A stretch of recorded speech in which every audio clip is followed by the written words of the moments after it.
सर्दियों की पहली बर्फ ने रात भर में पहाड़ों को सफेद रंग से रंग दिया था। गढ़वाल की पहाड़ियों में 13 साल की सावी ने अपनी ऊनी शॉल को कसकर खींचा। जैसे ही वह अपने वफादार कुत्ते टी के साथ संकरी पगडंडी पर चढ़ी, उसके बगल में पैडिंग, वह एक चरवाहे लड़की थी जो पहाड़ों द्वारा पाली गई थी।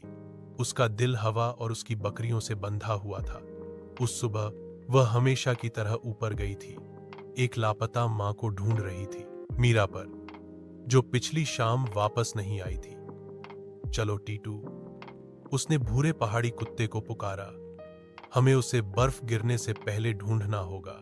हवा उसके गालों पर चुभ रही थी, लेकिन सानवीदा, वह धीमी नहीं हुई।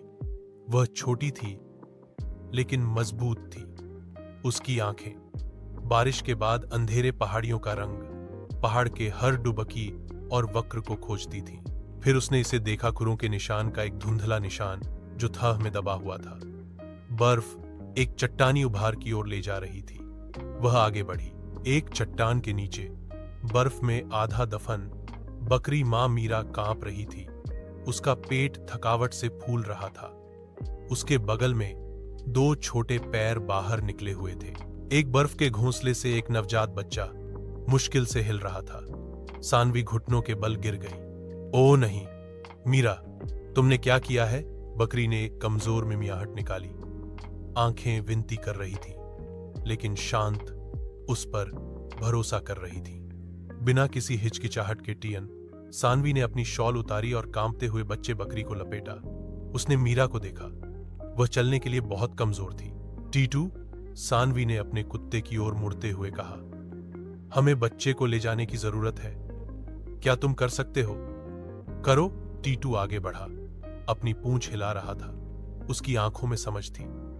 सानवी ने सावधानी से बच्चे को उसकी पीठ पर बांधा, उसे अपनी अंगरखी से कपड़े की पट्टियों से सुरक्षित किया।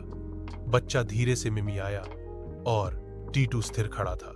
फिर सानवी मां बकरी मीरा के बगल में घुटनों के बल बैठ गई। तुम भी आ रही हो, उसने फुसफुसाया। यह कोई छोटा काम नहीं था। मां बकरी भारी थी, लेकिन सानवी ने अपने घुटने मोड़े, उसे अपने ऊपर खींचा, पीछे, और धीरे धीरे उठी, खुद को स्थिर किया। वह एक बार डगमगाई, लेकिन गिरी नहीं। कदम दर कदम बर्फ के टुकड़े उनके चारों ओर पंखों की तरह घूमते हुए सानवी ने लंबी यात्रा शुरू की। आसमान धुंधला हो गया, हवा और तेज हो गई, लेकिन टीटू पास ही रहा और सानवी चलती रही। हर कुछ 100 कदमों पर वह सांस लेने के लिए रुकी। उसके पैरों में दर्द था, उसकी पीठ चिल्लाई, लेकिन उसकी आंखें उग्र रहीं। तुम जा रही हो, जिंदा रहो, उसने बकरी से फुसफुसाया। तुम सब। आखिरकार वे उसके परिवार की छोटी पत्थर की झोपड़ी पर पहुंचे। उसकी दादी बाहर दौड़ी, दृश्य को देखकर हाँफने लगी। सानवी भीगी हुई और कांप रही थी। उसके साथ एक बकरी थी। पीठ और तितू उसके बगल में टहल रहे थे। एक बच्चा बकरी सुरक्षित रूप से शॉल में बंधी हुई थी, आग के पास।